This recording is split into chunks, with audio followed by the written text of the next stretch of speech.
Hello everyone, and welcome to another Q&A here on StephenVlog. You guys have asked awesome questions. We have them right here. There were some that didn't fit, but we have some of the most awesome ones. I wanted to start this Q&A by saying that the last Q&A, we had briefly mentioned a swimming story about how I developed, apparently it's aquaphobia, and I've learned that before, but I always forget. Hydrophobia has something to do with rabies. I don't have a fear of rabies, nor do I have rabies. It's aquaphobia. Apparently I talked at length about that in the past, October 2011, which is a long time, but then also March 2016, in which we actually show some footage of you as a kid at like the pool. Yeah. And we talk about your experiences with swimming, and then I talk about my crippling fear. So if you want to learn more about that, instead of taking time to do it here, I'll just say go watch October 2011 and March 2016. Spoilers, the instructor held me underwater and it was awful. Anyway, speaking of things that happened last month, our first question is from everyone who wants to know, Mal, where'd you get that Pikachu shirt? Because last month you were wearing this Pikachu shirt and everyone loved it. I got it from Uniqlo. Uniqlo. U-N-I-Q-U-O.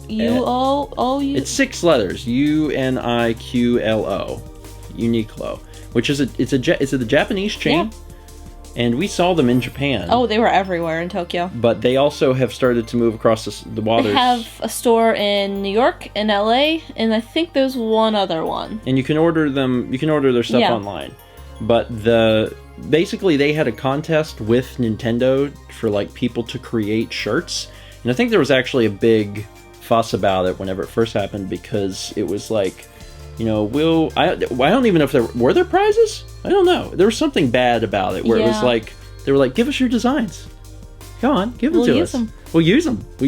And we'll make $1 jillion off of them. They either had crappy prizes or no prizes, something like that. But anyway, there was all these artists and stuff that made these designs, and they were available from Uniqlo, and that Pikachu one was one of them. Now, are they still available, or are they gone now? I don't know. I haven't checked.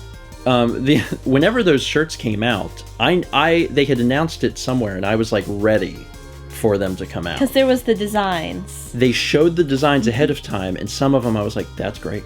That's great. That's awesome. I'd love to get one of those. And Mal was like, yeah, that'd be great. I want one of those. I want one of those too. So we were ready whenever the site went up, and I get in there and I start looking, and I realized that most of the designs I'm interested in are for children. And I'm like, why wouldn't you just make them available for everyone? There was like There's a Kirby one that we both loved. There was some really awesome shirts, and because leading up to it, we had looked at the designs and we were like, we're gonna get like 7 shirts. I want that one and that one. And then I ended up getting none, and you ended up getting 2. I think 2. The Pikachu one, and then there's a Pikmin one. Yeah, so if you see another like weird Pikmin shirt that Mal's wearing, it's also from that little thing. But once again, I don't know if they're still available, but you can check uniqlo.com.biz, I don't know, see if they still have them. Otherwise, you have to go to eBay and hope. Our next question is from NoIdea2147. Any plans for the solar eclipse? And No Idea asked this specifically because, for one, the solar eclipse is coming soon in August, but then also we live very close to the totality line. Like, where we live is going to be like 97, 98, I forget the percent, but like in the 90s. % of totality. Yes. We're not directly in it, but we're real close. We're pretty close. And the answer to that is yes. I don't know if it's on the vlog at this point or not, and I can't remember, so I'm making it a Q&A question. Every year we've done ChefCon for the past 3 years, and this year is the 4th year, and instead of doing it at Chaz and Jeff's place in Muncie, Indiana, we're doing it here. And part of the reason is because we finally have a big enough place. Space, yeah. So it feels like, you know, we can kind of take turns with Chaz and Jeff in a way, but then also we got the solar eclipse. So everyone's coming here to both hang out for ChefCon, but then also to see the solar eclipse. So yes, we have big plans. We're actually going to be driving 2 hours southwest to get closer to it. We're going to be heading to Thomas's hometown and seeing the eclipse there, because that's like way closer to totality. In an ironic twist, Thomas himself won't be able to make it, but we'll hang out with his parents. His parents and his wife and yep, friends. So we're gonna be taking some people down there and seeing it, and it's gonna be awesome. I'm really excited. We already have all the glasses. We're starting to like kind of make plans and make sure everything is in order for that, and it's gonna be fun. Yeah. We're gonna hopefully get good photos and pictures. Video. That's what I meant. I meant to say videos and pictures. Photos and pictures. We're gonna get some photos and pictures. Hopefully, we'll get some great stills. I'd really love it if we found some Instamatics. Yeah, we're gonna take a few good Instagrams, maybe some Twitter pictures, Facebook photos. I'll stop. Next question is from JitteryJackanape. How do you choose games to record for Stephen and Friends? And the answer for this is actually kind of complicated and kind of simple, I think. A lot of it has to do with what's fun. That was not my answer at all. That's my answer. But I guess yes. What's fun? A lot of it has to do with what games support a lot of people, and there's some that support a good many and some that don't. What can people play in terms of the power necessary to play it? Because some games are new, and we've got people in our group that their computers can't handle that. And then also, what does it cost? Because people, if people want to play a game, that's fine. But if there's 8 to 10 of us and it's a game that costs $60, you're not going to be able to get people on board for that, and that's completely understandable. And actually, as you've watched Stephen and Friends, you'll probably have noticed that there's been kind of a shift towards games like Broken Picture Phone and Tabletop Sim. And the reason is because, like, Broken Picture Phone, that's a game that Chaz made. It's free, and it supports as many people as we want. Joking Hazard, which Chaz made the digital version. Once again, that's free because he made it, and it supports however many people we want. Browser-based, too, so... That's the other thing. Whenever we have these browser-based games, anyone can join in. They don't need any special equipment. Because there have been games that we have tried to do for Stephen and Friends, and different people could not do it because their computers would not run the game. So then that's kind of in the back of your mind where you start to get things together, and it's like, well, so-and-so can't join us, and so-and-so can't join us, and then how many people do we truly have to And who's to around do a this video? weekend? Yeah. So that's one of the reasons there's been a big shift, is that it's a lot easier to just boot that up and play it. Tabletop Sim is not a very expensive game, and actually we bought the copies of that.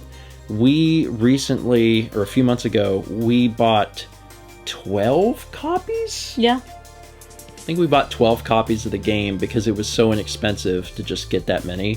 And then we just gave them to everyone, and we said, hey, we're not going to make you buy this game. Here you go, here you go, here you go. Because, I mean, they're also making content for the channel, So we bought these games, and now with Tabletop Sim, it's great because it's kind of like the browser-based thing.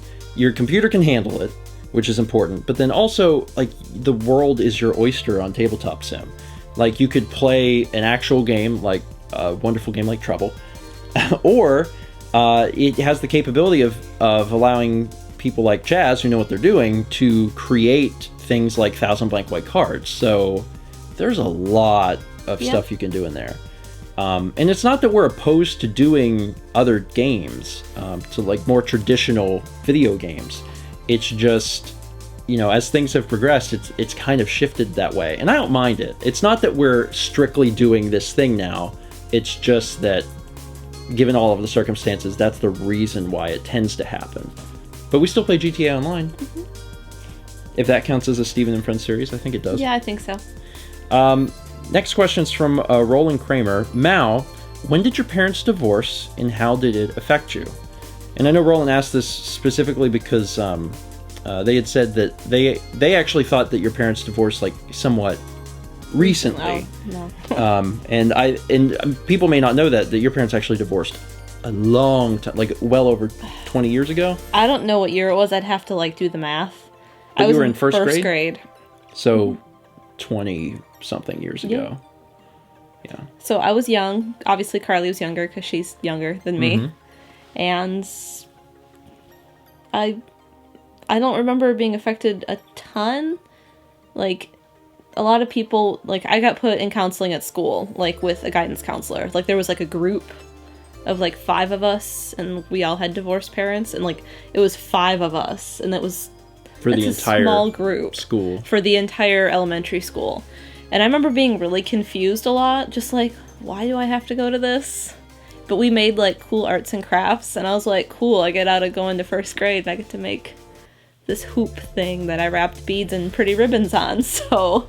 I remember, you know, whenever Mal and I started dating, that was one of the I think, bigger differences between our lives, is that your parents had divorced when you were young, and my parents were still together. So I had questions regarding that, and one of the things I remember you telling me is that within that class, they really pushed that idea of, like, it's not your fault. Oh, not just that, like my daycare...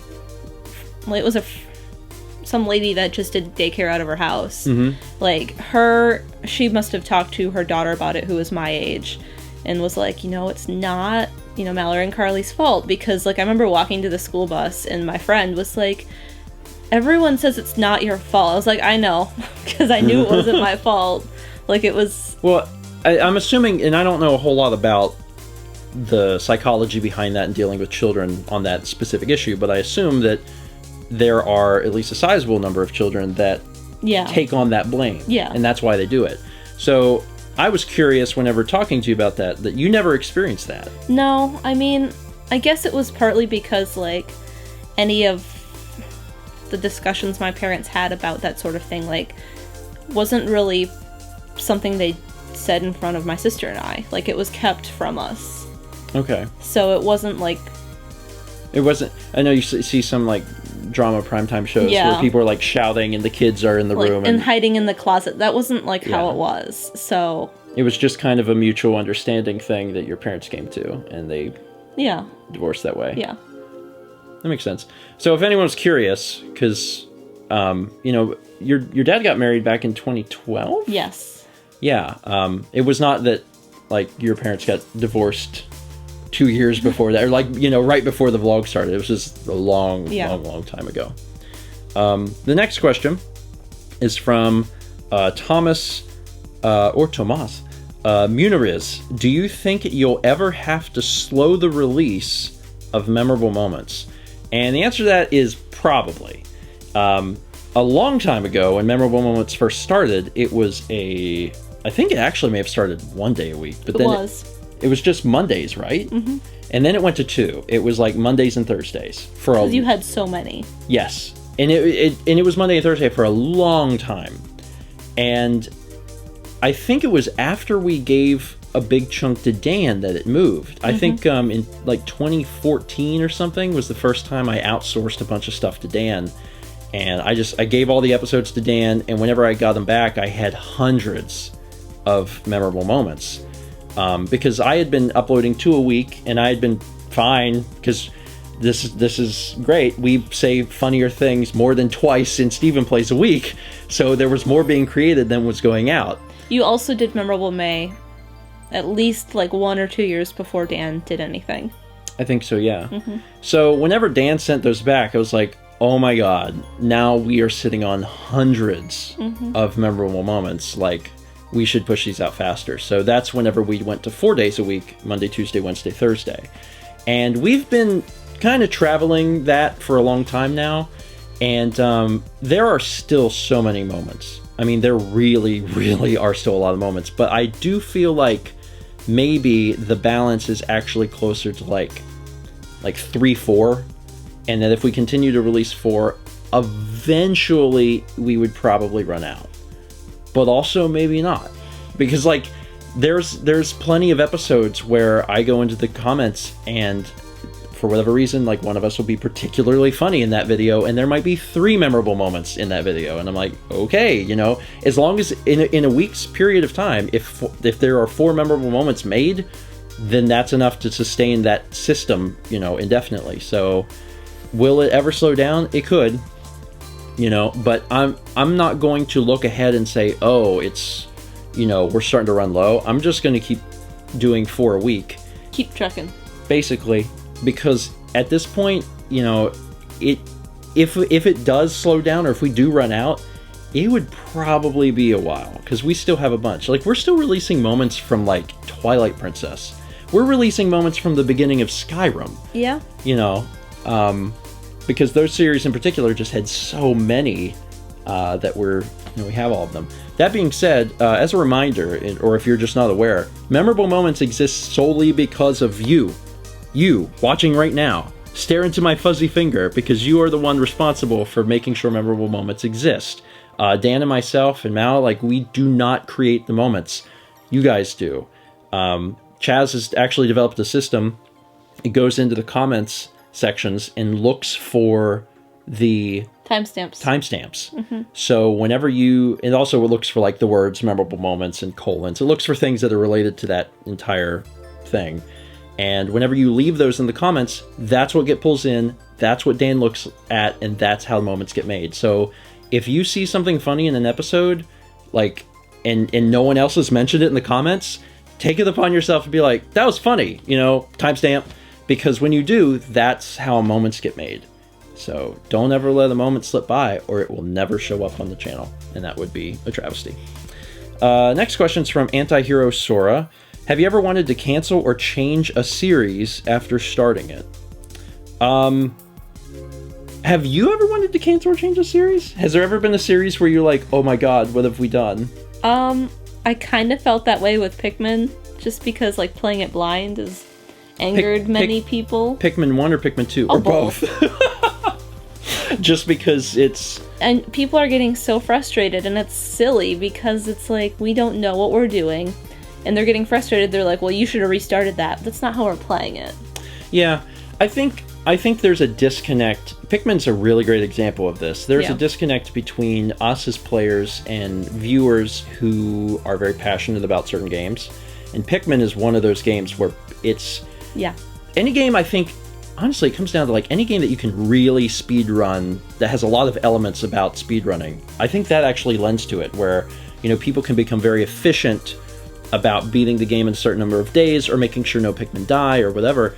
And, you know, when they spend a lot of time with this game, they're very passionate. Obviously, they want to see people play it, but then they have all of these feelings that need to come out. And I think, for the most part, when I'm reading comments, I try to remember that people mean well. They really do. Sometimes they come across as, like, you know, crazy. But I think, for the most part, they mean well. But, specifically for Pikmin, I think the interesting thing is that, you know, we've talked about this actually off camera, is that you really like the game. I do. It's actually, and I really like the game too, and it's bad because the game is enjoyable and you want to play the game, but you also know that, you know, when you make an episode, you're not really sure how people are going to respond, because you may have made a mistake, and someone's gonna... And sometimes I know that there can be some of that pressure and anxiety when you're in an episode itself, because you're doing something and then all of a sudden, like, you know, you suddenly drown 30 Pikmin, and you're like, oh god, I drowned 30 Pikmin, and oh god, thousands of people are going to watch me drown 30 Pikmin and then point out that I drowned 30 Pikmin. So I try to separate that, and I think from doing it for so many years, I do that pretty well. I just try to remember that, you know, when I'm playing the game, I'm the one playing the game, and then if someone has a problem with it, they don't have to watch the series. And that most people, whenever they do speak, even if they sound angry, that they do mean well, and that they are rooting for us, even if they're rooting for us in a very loud voice. Do you have a game you wanted to restart? I'm going to be honest, I don't think I've ever felt that I wanted to cancel or change a series. I've always been very careful before I jumped into a game to know for a fact that I wanted to carry through with that game. One example we've used in the past for something that just never came to fruition, so it was canceling a series, but it was before it ever got started, so I thought it was fine, was when we did the Minecraft map. Yeah. The super hardcore, Vex super difficult something, Tech something, Vex, I don't know. That was ridiculous. We recorded how long? It was like a ridiculous amount of time, and we did like a 3 to 4 hour recording and realized we had done nothing. Like, we hadn't scraped the surface, and we had died and lost all our stuff. And it was when we finished doing it, because, you know, we started it, When we finished doing that 3-4 hours, me and Mal just kind of looked at each other and were like, there is no way we can do this. Yeah.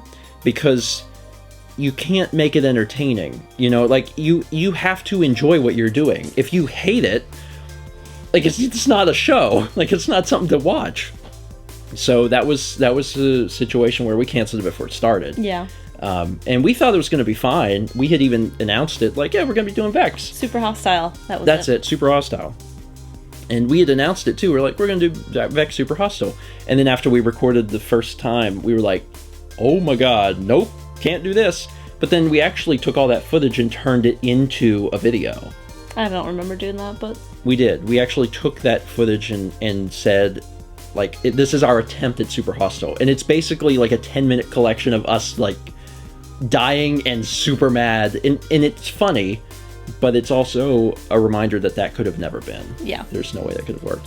A lot of times, just because I think this works well with this question, a lot of times the way that we know if we want to do something for sure is that we can do a first 20 of it.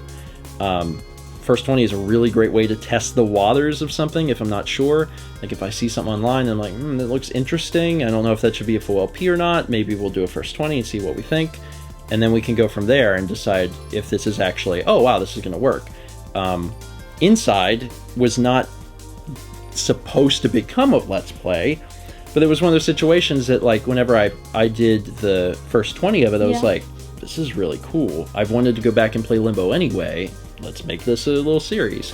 And there's also been games that I have done a first 20 of that I thought was going to be something I could record, and whenever I got into it, I was like, nope, can't do it. Cannot make this entertaining. Do not like this game. That has happened a few times. Mm-hmm. There's a Magic the Gathering game for PS1, and I tried to do a first 20 of it once, and it's not even Magic the Gathering. I don't even know what it is. Like, in retrospect, I have no idea what that game is. I recorded it for like 20 minutes, and I realized that, like, I was like, I don't think I've spoken for the last half, because I'm just flabbergasted. Like, what's happening? It's like I'm trying to, like, briefly explain it, but you're on, like, a map, like an overworld map, and you do a lot of talking. I don't know what happens at that point, but that was like 20 minutes.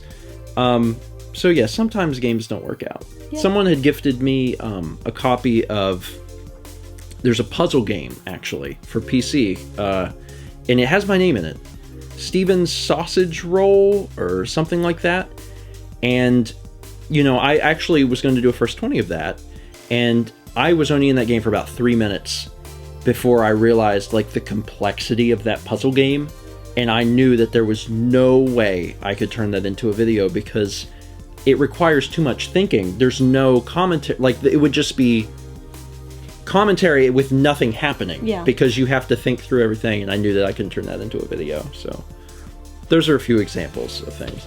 But I would say, by and large, there's never been anything I've wanted to cancel or change. Next question is from Meowsticks The Cat. When someone appears on the vlog for the first time, how do you ask them for permission? And has there ever been someone who didn't want to appear at all? How do we ask? Like, I mean, I feel like most people know what we do. For example, Nikki, who's probably watching. Hi. Yeah. Hi. Friend.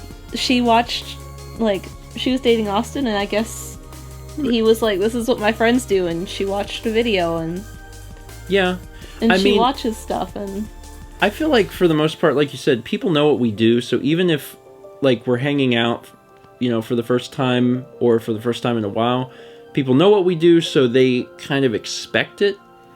And for the most part, and I know I've said this jokingly in a Q&A before, but it's also actually true, like, people who don't want to be filmed tend to not hang out with us.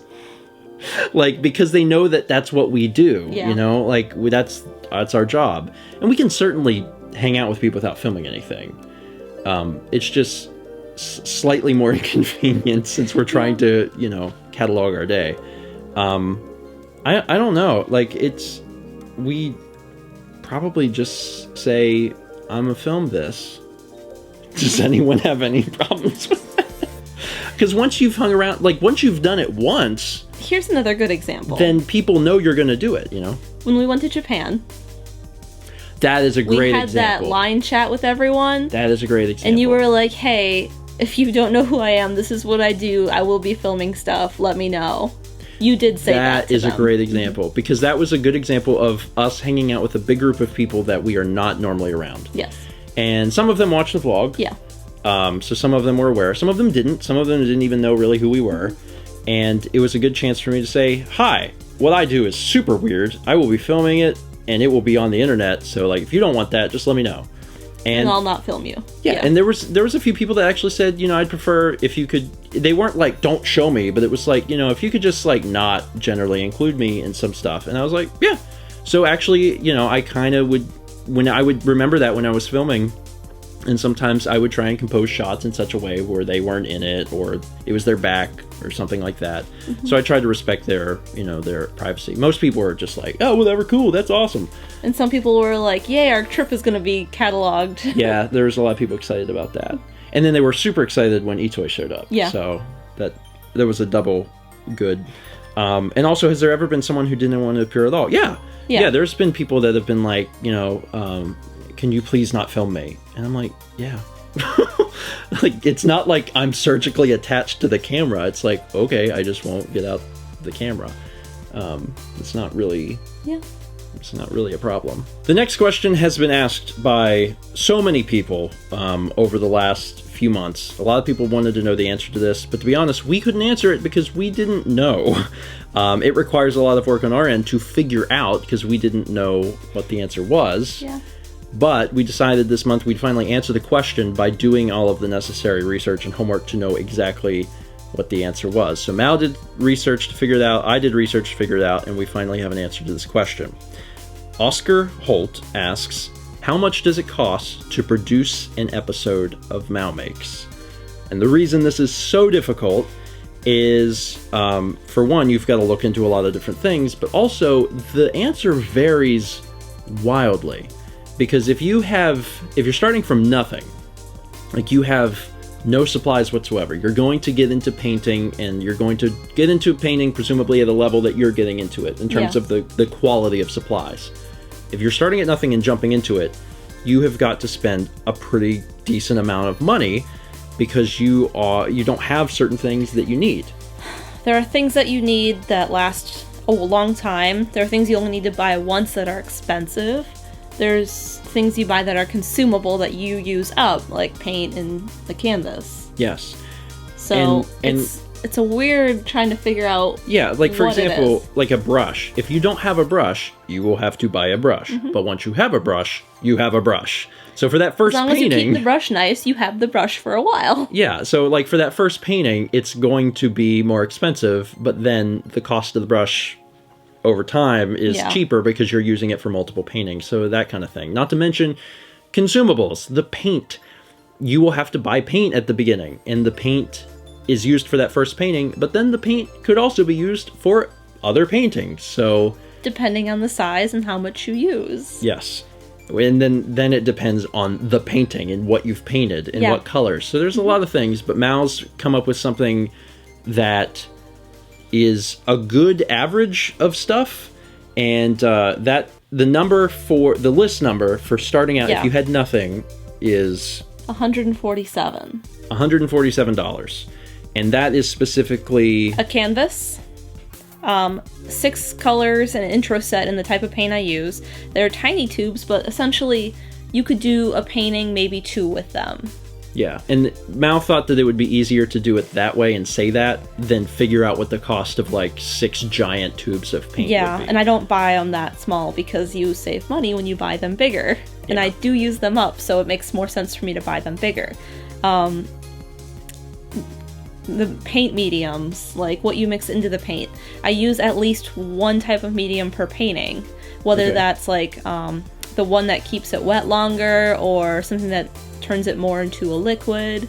So like I use at least one, and like so there's at least one on here, like the price for it. I varnish every painting, and so I have the price for that in there, and like a can of varnish will last me 3-4 paintings. So you have to think about that too. I always do an isolation coat And I have the cost for that on there. Yeah. I have like brushes on there just because brushes do go bad eventually. So I do have the price of like 5 brushes. And then I use paper towels, so that's something else that gets consumed. So $147 is the list price for those things that you mentioned. Yes. Canvas paint, mediums, varnish, soft gel, brushes, and then paper towels. Yes. Threw in $1 for paper towels since you do use those. Now, obviously, it doesn't cost Mao $147 every single painting because you already have most of these things. Yes. And I don't buy... Well, I was going to say, for example, like, the paints, they last you a few paintings. Yeah. But there's some things, like your bottle of retarder, is going to last you forever. In fact, I don't know how big that bottle is. It's like this big. It's huge. Like 24, 30 ounces. You or one of your roommates bought it in college for some intro to art class you had. And I don't know why you bought so much. Because we didn't know what we were doing. But I still have that because you ended up with it. And when I started MalMakes, I went through all of the art stuff we had and it was in there. And I was like, well, I don't need to buy this. I haven't made a dent in that. It's maybe like... I've only used like a 16th of it.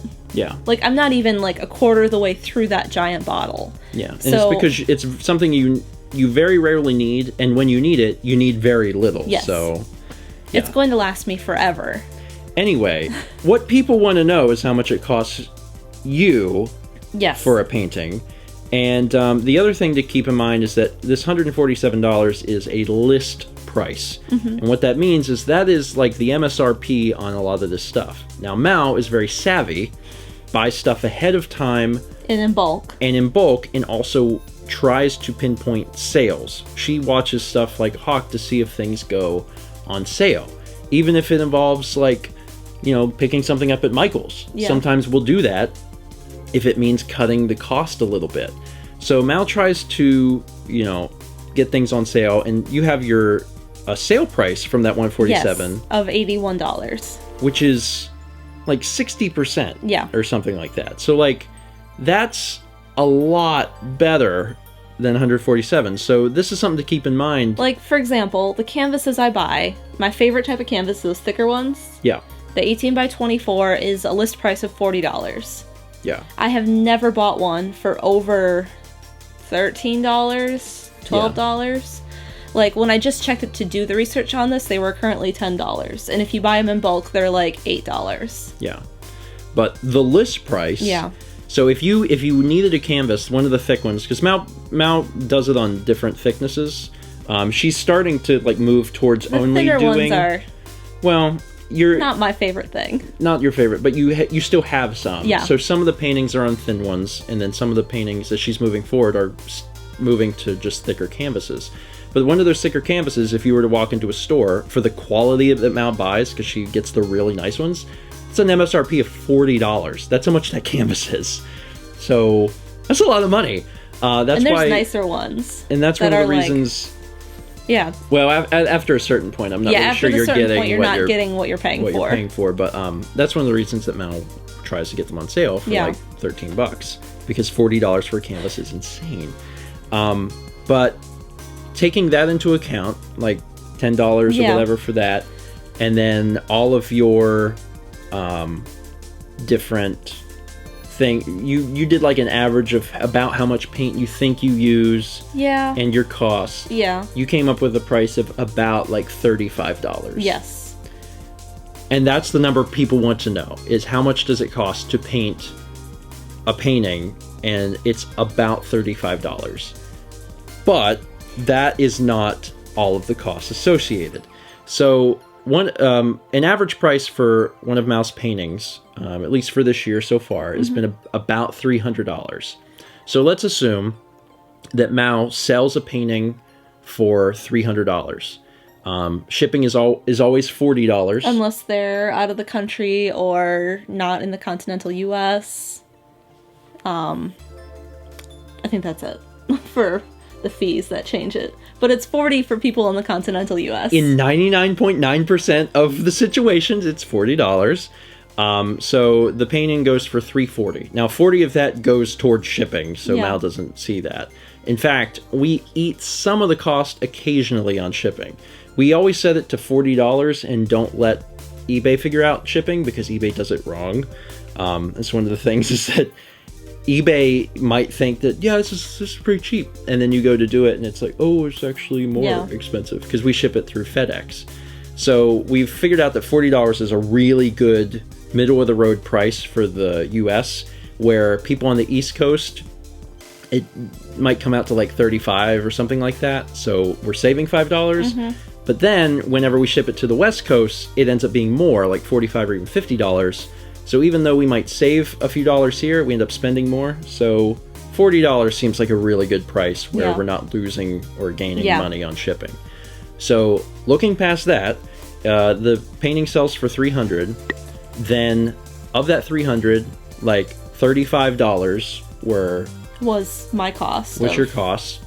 eBay has seller fees, and the seller fees, at least for what Mal's selling, which is the paintings, is 10% of both the sell price and the shipping, which means that on $300 that would be $30, and then since the shipping is $40, that'd be an additional $4. So if you've got, you know, 34 extra dollars being taken out from seller fees in addition to the 35, I'll round up to 36 because it's easier, $36 on the painting, that's $70, which means that if Mal sells her painting for $300 and $70 is from the cost and also the fees, that she's made $230. Now this is where things get really interesting and a little sad, but I'll explain.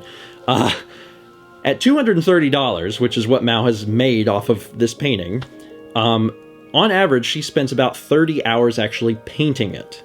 And then an additional 20 hours in post. So she's working like 50 hours on this painting. She works 50 hours on this painting, and trust me, that's super variable. Yeah. Sometimes that goes way up. But 50 hours seems like a pretty good average. That means $230 divided by 50 hours is $4.60 an hour. Now you might be saying, that's not a lot of money per hour. You would be right. That is not a whole lot of money per hour. And to be fair, that's being a little generous because a lot of times post takes longer, and some of your really nice paintings have taken longer. Yeah. Shadow of the Colossus was crazy and took a really long time to make. So some of this amount that Mal is making per hour is really low, and you might be saying that doesn't seem like it's worth it, and that's true. But this is where Patreon comes in to save the day.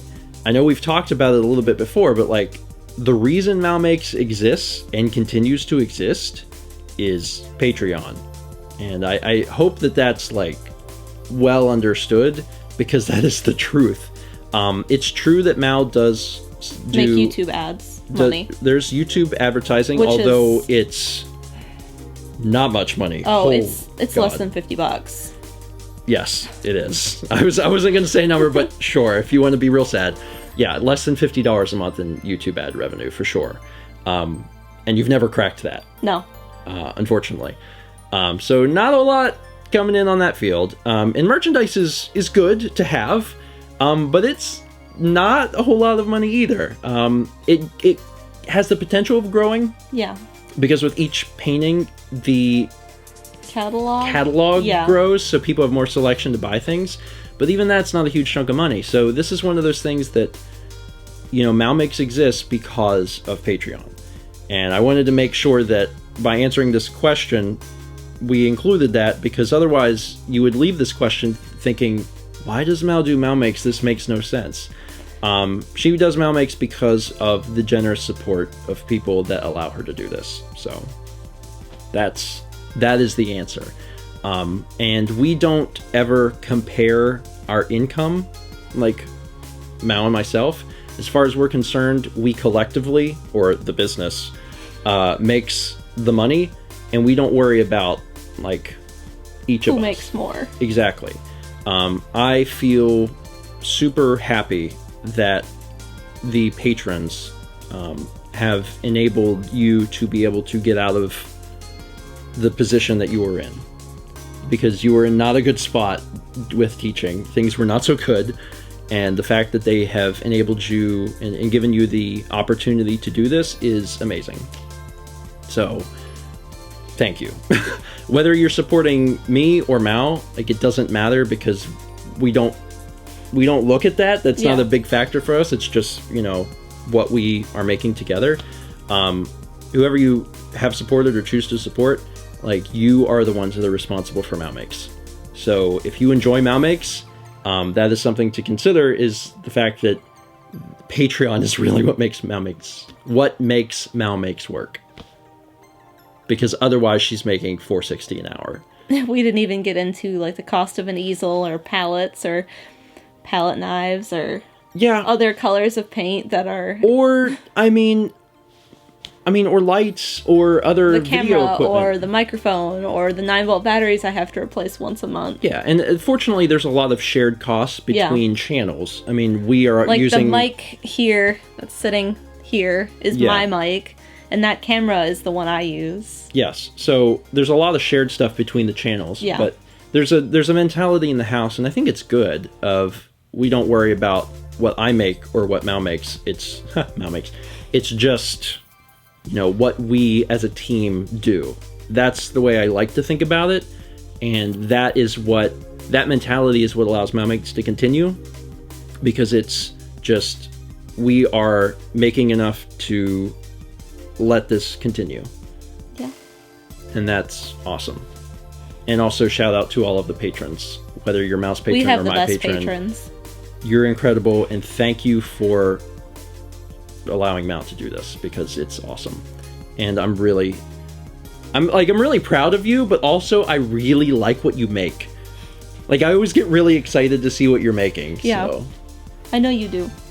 Because every time I do a painting, you walk in, you're like, this one's my favorite. I am your biggest fan. Anyway, we spent an extremely long amount of time on that question, and I knew we had to, because it's such a weird, complicated question. But how much does it cost to produce an episode of MalMakes? $35 plus 10% of the final sale price and 10% of the shipping price. And on an average $300 sale, $70. That's how much it costs to produce. Anyway, the next question is from AilouPup. When do you know the time is right for marriage, and what do you think the most important best part of a relationship is? When do you know the time's right for marriage? I don't know. I don't think there's an answer. No. I mean, where we were in life, we were finished with school, like our undergraduate degrees, and we were gonna start jobs and lives, and we were dating, and we were like, let's start those things together. Yeah. I mean, we didn't have to get married, but I mean, we thought we were going to someday, and yeah, I mean, and some people don't want to get married. Yeah. And that's totally cool, and that should never be like looked down upon or anything. Some people want to get married and some people don't.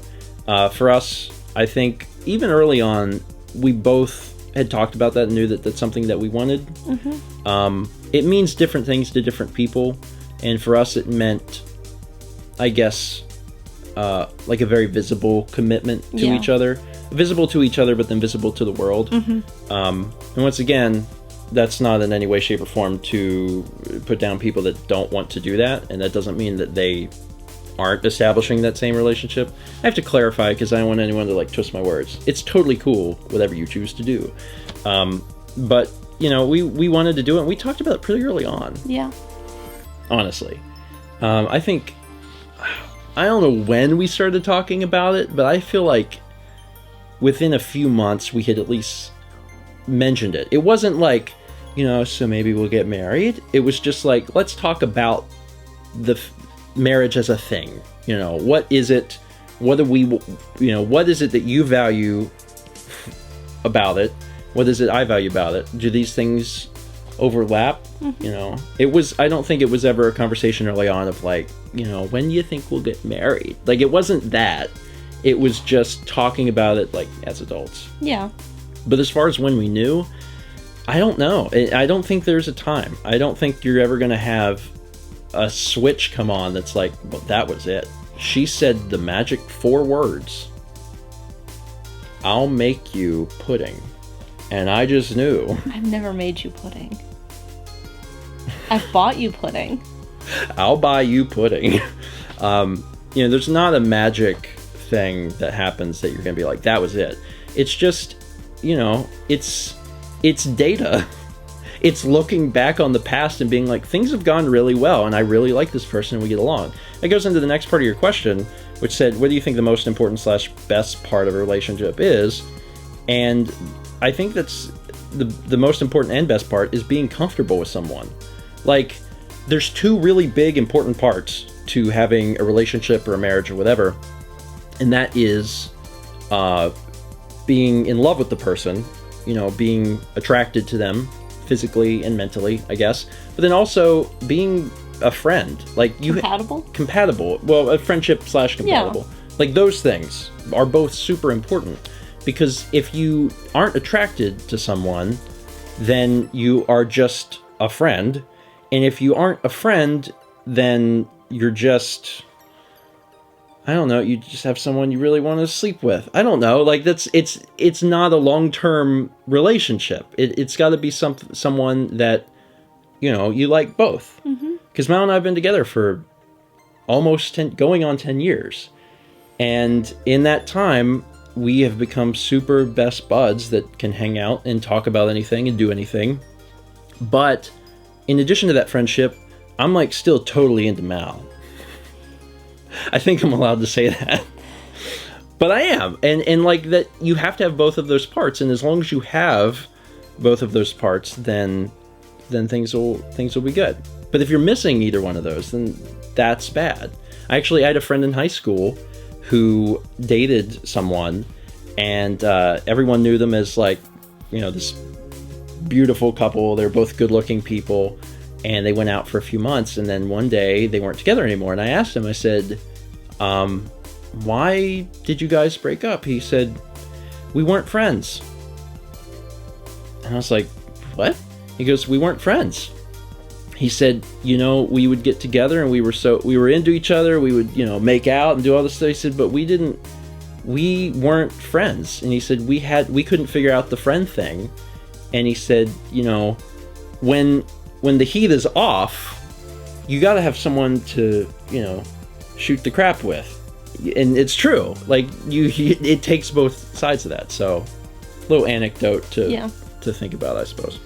Anyway, next question is from RodPlays, and this is way different than some of the other heavy stuff. What is your favorite gaming console, and what's your favorite to collect for? What about you? Can you guess? Your favorite gaming console, I mean, is your favorite gaming console the Genesis? No. Is that your favorite to collect for? No. Really? Mm-mm. I would think that might have been collect for because it's got a lot of weird, interesting titles. No. Is your favorite gaming console the PS2? Yes. Okay, because you had more recent and better experiences. Yeah, and there's weird stuff on the PS2. There is. There's also a ridiculous library. 2,500? Yeah. Yeah, there's a lot of games. Is that also your favorite to collect for? Maybe. I think Super Nintendo maybe to collect for. Why? Just to see it complete? Yeah. I mean, my favorite gaming console is Super Nintendo, and that's because Super Nintendo has such an incredible library. Super Nintendo is at a good age where the games, for the most part, aged really well. Whenever you get into the early polygonal games, those games have not aged very well. Some have done okay, but some of them have not. But a lot of the sprite-based games are still great looking, still great sounding. Yeah. Like, they play well. There's so many RPGs. If you like RPGs, Super Nintendo is what you should be playing. That's probably my favorite console. My favorite to collect for, Super Nintendo, because a lifelong dream would be to finish that collection. Yeah. I don't know if I'll ever do it, but that's like, I'd love to do that. But honestly, recently, GameCube. Yeah. GameCube. I really like collecting GameCube games because there's something about collecting Nintendo games. I don't know what it is specifically, but I've always had a thing for collecting specifically Nintendo. And GameCube, since we finished N64 and Super Nintendo is way too hard, I guess the next just logical thing for me is GameCube. And I don't really have a whole lot of interest in Wii. Like, I'll collect them. Maybe it's because there's a lot of, like... Shovelware. Is that the... Yep. Like, the... That might be it. And GameCube... I mean, there's certainly some on GameCube, but not to the extent of the Wii. Mm-hmm. People were making games for Wii because Wii was in every single home, because everyone had one to play bowling. So everyone was like, whoa, we gotta get, this terrible game on the system. But GameCube's kind of like the last thing, and it also still feels retro, where the Wii doesn't. The Wii doesn't feel retro to me. It's not old enough. But the GameCube is just entering into that retro era where it's like, you can't get them anymore. You can't get, like, the games for them. The time where GameStop was still carrying those games is over. Mm-hmm. So now it's just, like, trying to collect those is what I like. Although, I do have a special place in my heart for, like, really weird, like, Saturn games. Yeah. I do like that. Or any FMV game. Yes. Which is not a console, but I always enjoyed that. The final question is from Snivy Xiang. Do you have a favorite quote or saying? You did not prepare me for that question. Yeah, I didn't tell Mal that this question was coming, which actually may have caught you off guard. Yeah. To the point where you don't have one. Well, do you have, like, one that you can paraphrase? Do you have, like, one that you're like, oh, I've always really liked that? No. Really? Okay. Well, I mean... Totally threw me for a loop. I'm sorry. And now it's gone. Oh, did you have one? It was, like, kind of here and then you... Maybe. Okay. I mean, I know where I could find it, but it would take me a minute to look it up. You can look it up. Okay. There's someone I found at an art gallery once that had some art in it, and it was called Story People, and it was, like, these childlike drawings in, like, crazy vibrant colors, and there's, like, this little cute saying with it.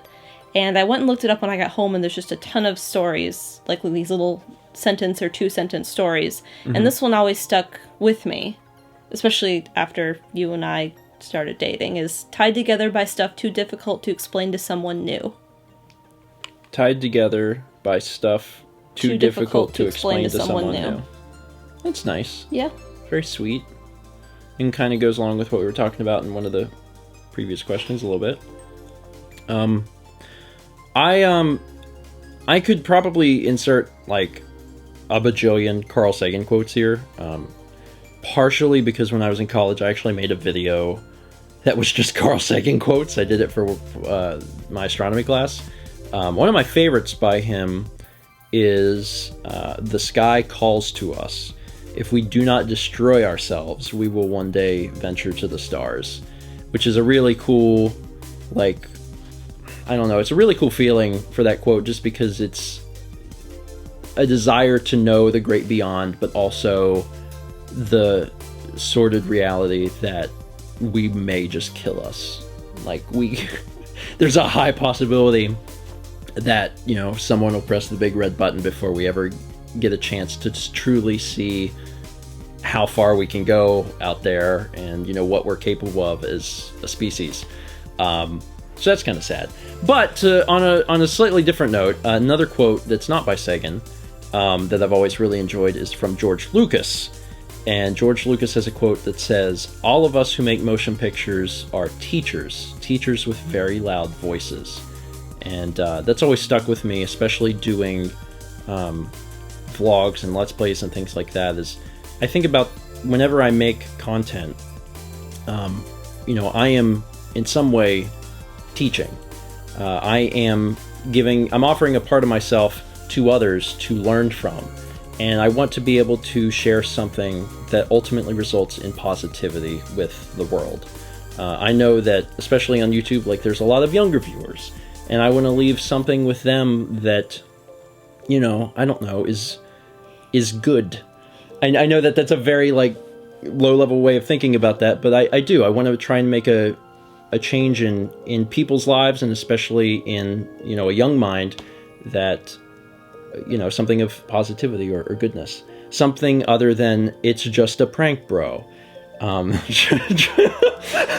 Something just a little higher than that. If I can hit that mark, then I think I've done pretty good. Anyway, that is it for this Q&A.